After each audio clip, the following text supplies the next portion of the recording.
Oke, Wak, kisah pertama yang akan aku ceritakan malam ini dikirim sama Wak kita yang bernama Anis. Halo Mbak Anis. Nah, jadi Wak, cerita horor yang dialami sama Anis ini terjadi pada tahun 2023 lalu pada saat dia menjalani praktek kerja lapangan atau PKL. Nah, jadi Wak, Anis ini adalah mahasiswa jurusan analisis laboratorium di suatu kampus yang ada di kotanya. Nah, ketika memasuki semester 4 Wak, Anis ini mengikuti PKL di sebuah rumah sakit yang kita sebut aja lah nama rumah sakitnya itu Rumah Sakit A ya. Nah, selama magang di Rumah Sakit A itu Wak, Anis ini akan di-rolling ke beberapa bagian-bagian lab yang ada di sana. Ada bagian lab forensik, lab IGD, lab patologi anatomi, dan juga lab klinis. Nah, pada bulan pertama Wak, Anis ini mendapatkan jatah PKL di lab forensik yang bertugas untuk mengecek atau mengidentifikasi mayat atau jasad gitu kan. Nah, meski terdengar menyeramkan lah gitu di sini ya, tugas di lab forensik ini ternyata cukup mudah Wak bagi Anis. Selama magang di situ, Anis ini hanya diminta untuk mengamati aja, suruh ditengok aja. Karena seniornya yang namanya Pak Bambang Wak macam kurang suka lah gitu apabila ada orang lain yang ikut campur dalam pekerjaannya.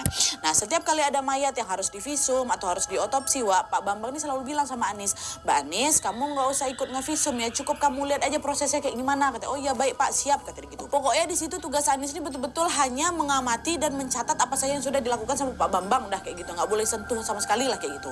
Nah, selain tugasnya ini bisa dibilang mudah Wak untuk si Anis, selama PKL di Rumah Sakit A ini, Anis juga nggak pernah ngalamin kejadian aneh Wak, aman-aman aja semuanya.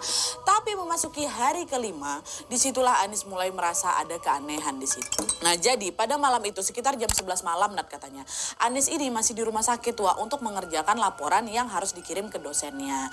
Tapi karena laporan itu belum selesai Wak, Anis ini pun memutuskan untuk menginap tuh di Rumah Sakit A. Memang biasa juga kayak gitu Wak, dan tepatnya dia nginap di ruang lab analis. Dan untungnya waktu itu Anis juga nggak sendirian. Nah, di ruangan itu Wak, ada 5 dokter koas lainnya yang juga sibuk menulis laporan mereka masing-masing. Oh, alhamdulillah aman kok aku nginap di sini, orang kita rame-rame kok ya kan. Nah, adalah tuh nugas lah Anis di sana. Nah, pas lagi fokus nugas ini Wak, Anis dengar ada suara hantaman dari pintu.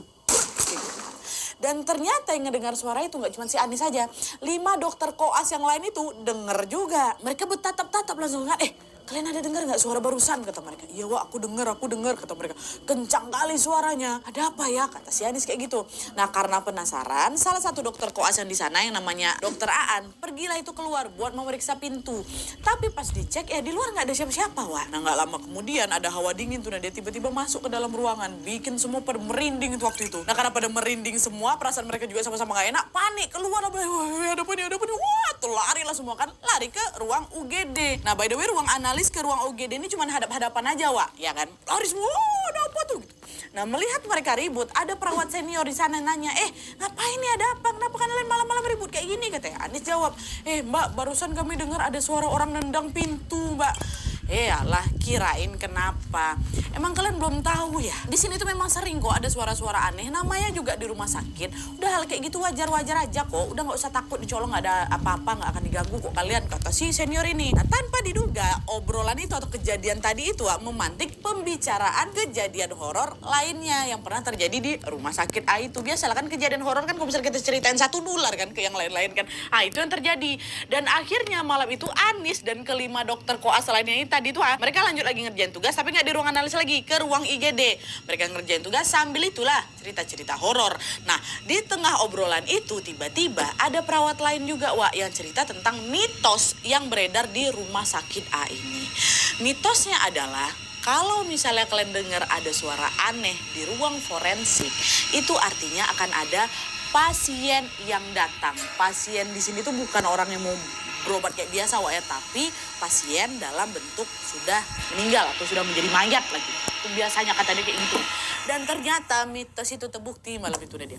Keesokan harinya di sekitar jam 8 pagi, divisi forensik betul-betul kedatangan jenazah yang meninggal secara misterius Wak ya. Nah, jenazah ini adalah laki-laki yang kita sebut aja lah namanya Pak R ya. Nah, menurut informasi dari pihak keluarga, sebelum dinyatakan meninggal dunia, Pak R ini sempat dirawat di rumah sakit tapi nyawanya nggak tertolong. Dan menurut keterangan dokter yang megang Pak R ini meninggal gara-gara gagal jantung itu ya.